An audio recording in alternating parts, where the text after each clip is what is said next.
Hi guys, what's going on?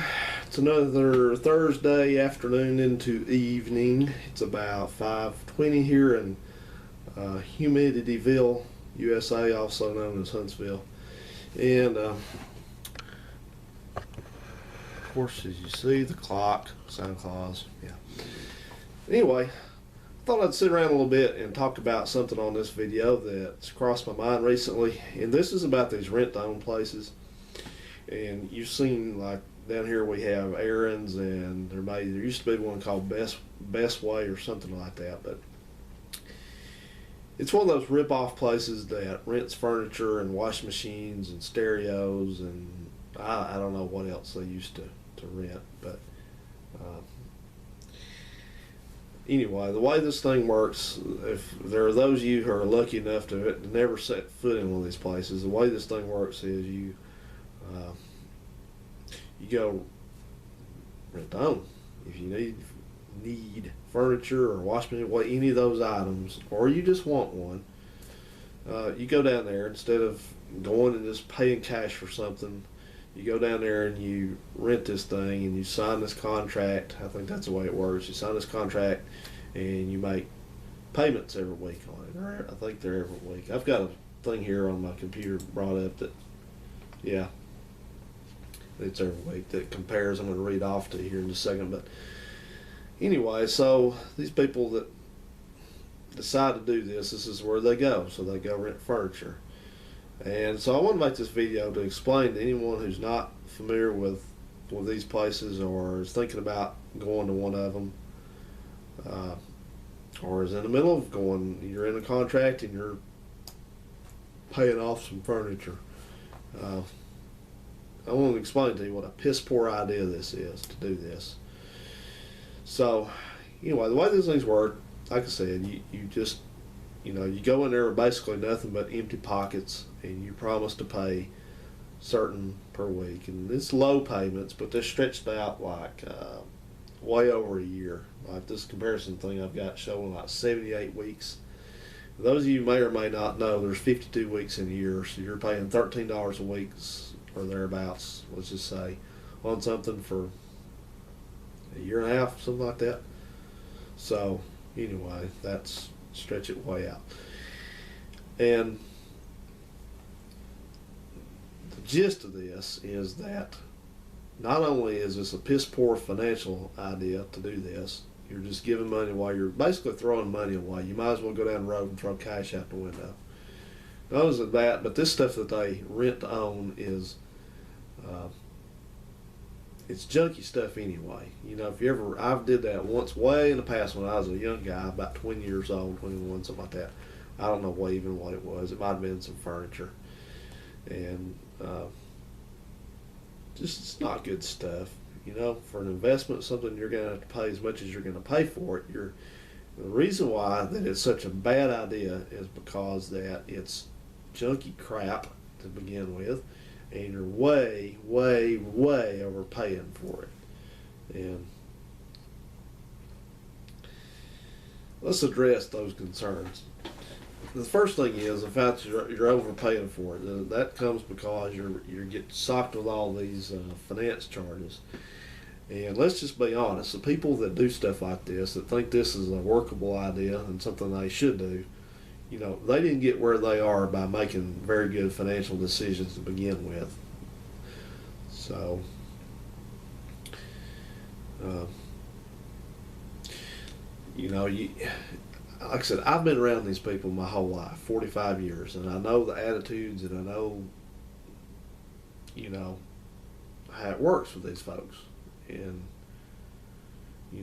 where most of us who've, we have a good stable income, and we try to save some money, and we try to make good decisions financially. The segment of the population that rents to own or goes, it's the same people that go to title pawn places, pawn shops, check cashing places, prepaid phones, which I have one of those because I don't like phone contracts, in the spirit of disclosure. They go to buy here car lots, so most of the time they're already on this big circuit of this big tour of poor financial decisions and wasting money and that kind of thing. So, it's nothing new. So, it's not like they just suddenly make a decision. They know somebody that rents to own, or their brother's cousin's girlfriend, she rents to own, and she got some good furniture and she got the nicest couch.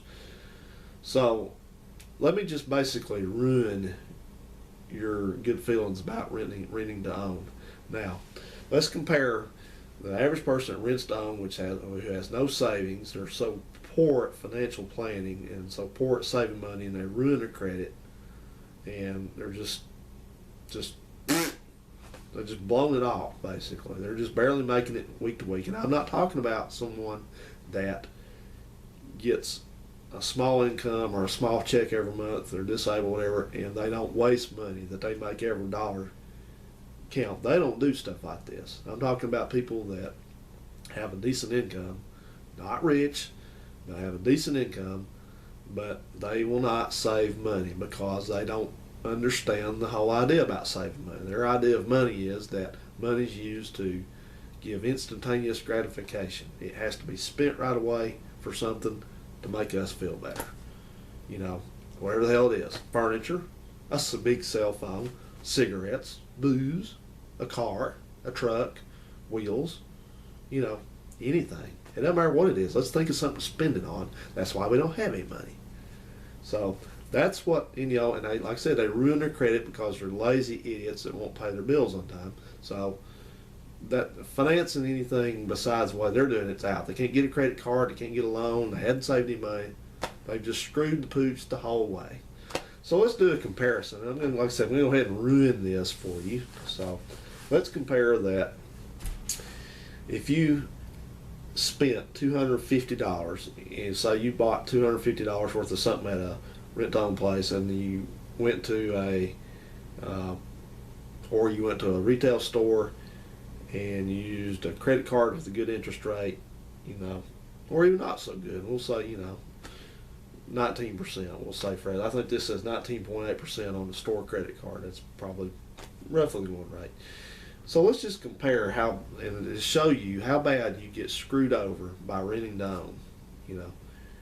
Instead of you doing without, or you saving up $100 to buy something, let's just see. $250. Okay, rent to own, your weekly payment would be $13. And there again, let me stop and say, this is what fools these people, or this is what they like seeing that makes them think they're getting something as a good deal. It's only $13 a week. We can afford that. See, they don't look past every week. These people are the week-to-week people. And, if you want to bitch and say that's being mean, saying that, I don't care. It's the truth. They're week-to-week. They look at how much money they got and how much money they can blow. So, and if they blow the last cent by the time the next money comes in, that's okay. That's okay. It's okay. There's more coming.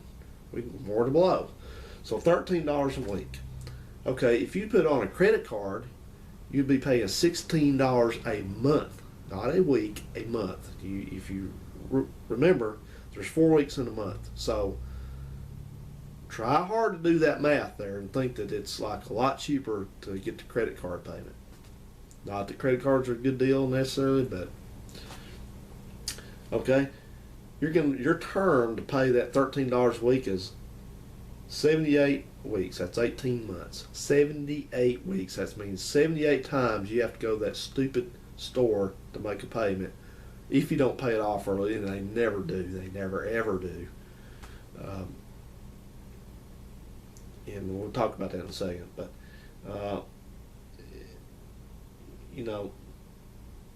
18. That's 18 months. You would have 18 months to pay on the credit card, so that's the same. Okay, finance charge on the rent to own. That means whatever finance charge or interest is. If a lot of people that are on the lower end of the financial spectrum, either they don't understand what interest is, or they just basically don't give a shit. It comes down to, can I get it or can I not get it? That's the only thing we care about. We don't care about that we're just getting ripped completely off. So your finance charge, in other words, finance charge and interest rates, two words for the same thing. is basically how much the entity, the thing that is extending your credit, is charging you to use that credit. And in one case it's charging you for using the credit card. In the other case it's charging you as part of the contract for making those 78 weeks of payments. So the finance charge on the rent-to-own purchase, get this, listen to this very carefully. $250 is what you're so-called borrowing, or you're going to pay off. The finance charge from the rent-to-own company on this one is $764. $764. You're only borrowing $250. You're only paying off $250. The total interest payments, which is roughly the same thing, it's worked out sort of the same way on the credit card.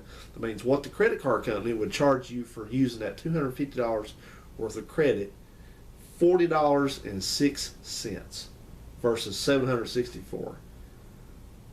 Oh my God, how can you possibly think rent-to-own's a good deal now? How? That's why you don't have any money, okay? If you would think about this, come on, use your head a little bit. The total payments at the rent-to-own place, if you finance $250 plus you add that $764 finance charge in there, you know what that comes up to? I'll do the math for you. It's right here. $1,014.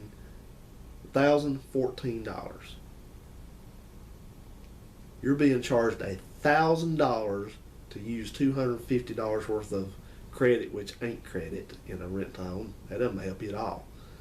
Otherwise, if you've done on a credit card, your total of payments, meaning what you would have paid just for repaying the $250 you borrowed on the credit card, and the interest payments, $291.06. That's it total. What's the difference in that? That's over $700 difference. And that's with the annual percentage rate on the credit card of 19.8%, which ain't good for a credit card. That's not a good rent. Your percentage rate on the rent to own, on the other hand, that $1,000, that works out to 265% interest. That means that they charged you, if you borrow, let me try to explain this. I know there's people that they just shut down when you start talking numbers, but if you borrow $250 and they charged you 100% interest, that means that you would borrow $250 and you'd pay back an extra $250 for a total of $500 for using that $250 credit. That's 100% interest. So that means, 100% of $250 is $250. Okay? So that means 265%, that means that they've not only, that's double. That's like 2.5 times what you borrowed. That $250. Oh, how do people do this? I'll tell you how they do it. I'll tell you exactly how they do it. See, the folks that do this, they have distilled this whole thing about making payments and all this stuff on it. They've distilled this down to that they don't think about the long term. The whole long term, what it's actually going to cost them is, we don't think about that. We don't think about that. We don't want to think about that. It's such a bad deal, and we're getting screwed so hard without any lube that we don't want to think about that idea because So they just look at it like, okay, can you afford $13? Well, yeah, we can do $13 a week, and we're going to ignore the rest of it. And if they can't pay $13, well, I guess we'll have to give it back. Where somebody that's at least halfway rational about finances, like you or me or other people, they look at that and was like, that's a terrible deal. That sucks. That's so sucky, And it's the same thing about check loans and title loans and buy here, pay here car lots. They are all tremendous cash cows for the people that operate those businesses. It's terrible for the people that use them, but it's nice for the people that own them. That's all kinds of interest made and fun. I mean, seriously. So You know, and Uncle Phil, he is on the check loan circuit. You know, what is it? Talk about, you know, like people who ride horses or on the horse riding circuit, or they're on the car show circuit. You know, they go around to all these different places. That's what he does. Except that he goes to title cash places, title loans, or I think he's on check loans now. He goes around to these places. Oh, I gotta stop talking here in a minute. He goes around to these places, and every month he makes a tour and starts paying on them. And I said he's paying on them. Now, what that means is he's not paying them off, because these things are structured so that you never actually pay them off unless you what you have to do is like this furniture thing. You know, it's like, okay, well, you can pay it off, but the payoff amount is, you know, this much plus all the interest that's on it now. So your payoff, if you borrowed $300 on a check loan, your payoff may be 500 something. They can't do that, because I'm going to tell you something about that. It's been in the news many times. They want to say it's predatory lending, and it really is, because they don't want you to pay it off, because when you pay off stuff like that, they don't make money. See, their deal is to string these people along, keep them making their payments every week, and never, ever pay them off. And Uncle Phil's got check loans from who knows how long ago, and he says, I gotta look at my timer there. I gotta let my this stupid camera only records like 20-minute clips, I think. So he gets on there and he's complaining about it. I'll never do this again. I'll never do this again. I'm like, I bet you won't, Phil. You've been saying that for 6 or 7 years, bud. But it all boils down to that you can't ever pay these things off, and they don't want you to. So, it is the same with these buy here, pay here car lots. They'll charge you a car that's worth maybe $4,000. They'll charge you $1,900 down for it. Some of them will, or some are less than that. And then you're making these payments every week, and at the end of the term, if you pay it out, if you don't total it, which people on that end of the financial spectrum, they're real good at totaling cars.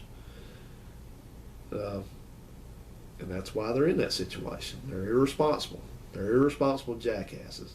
Again, let me reiterate, I'm not talking about somebody who's responsible and they're just trying to stretch every bit of their check. I'm talking about fools, is what I'm talking about, foolish people. And so, by the end of the time, you've paid $7,000 for this $4,000 car, which by then you pay it off, it's now worth $3,000. And if you're like a lot of people that borrow stuff like that, they don't take care of it anyway, so the thing's trash by the time they pay it off, or they wreck it. And even if they wreck it and let it go back, that's the saying you use, I gotta let it go back. Even if you wreck it and let it go back, the car company doesn't care. They've already made their money off you. They have taken it out of your ass already. So many times it's not even funny. They got rich off of you. They got rich off of you because you were irresponsible and can't get credit and don't maintain your finances. You're just helping them live a great lifestyle, and I hope you're happy about it. There's a place up here. This is really bugging me. I'll be right back. Okay, I'm back. I can't quit watching that timer. But there's a car place up here on the. It's out of Huntsville. It's on the way up to Fayetteville, and they do this: buy here, pay here. We tote the note. We're the bank. Blah blah. And I mean, you look behind their little lot right there. It's like they've got like a row of cars out front, and then behind the buildings looks like a junkyard where all the people have wrecked cars and they repossessed them. And it just shocks me how people can waste so much money and they never improve, ever. That's why I believe that people that are, and let me again, I'm not trying to be a mean person saying this, but let me just make sure you understand. When I say poor people, I'm talking about like people that, in other words, and I'm going to repeat myself. I'm talking about people that otherwise shouldn't be poor. They're just poor because they're stupid, because they're irresponsible. I'm not talking about people that can't work or or trying to raise his kids and something like that. I'm not talking about those people. I talk about poor people. I mean poor people that don't need to be poor. Those poor people that don't need to be poor, they're there for a reason. They're there for a reason, and I say that they will never, ever, ever improve because it's their attitude, it's their perspective on life. You know, they don't have the capability. They obviously were born without the capability to try to make things better for themselves, to consider that their life experience could be better. You know, they're not born with that. They're just, like I said, they're week to week. You know, you look at the list of stuff they want, the stuff that's important. It's like cell phone, cigarettes, beer, and we'll pay rent if we can. If not, we'll go stay with somebody. Or, oh, we got a car, you know, but it got wrecked. I had to let it go back, you know. And then let's start the whole freaking cycle over again. That's why you never have money. That's it. Never. You'll never have money. You're going to fail at that until somebody buries you in an unmarked grave after you die. That's just it. I'm sorry to be so harsh about it, but that's how it is. So, you know, if you're in this situation, number one, work. If you're able-bodied, work. You know, if you don't want to work, then just consider that you're never going to have what everybody else has. You're always going to have a piece of shit car. You're always going to be going to, you know, title loans. It's just the whole thing. It's just it. You have to. It's fundamental. So that's what I'm kind of driving at is that, you know, it. Don't complain. Don't complain that you're paying all these payments out, because, like I said, for 9/10 of people I've ever talked to that have done this, I really think they don't care. They really don't care. You know, it's just. But either way, just stay out of the. Look, if you got money coming in, say you got $1,000 coming in a month, and that's not much money in this day and age. But if you got that coming in, number one, here's a few tips for you. Don't rent to own anything. Don't go get title loans. Don't get check loans. Don't go to these high interest storefront loan places. You know, you would be better off if you would do without. Instead of saying, well, I need to go rent to own a new washer and dryer because I don't have one. Here's a suggestion. Learn how to fix a washer or a dryer. I've done it twice on mine.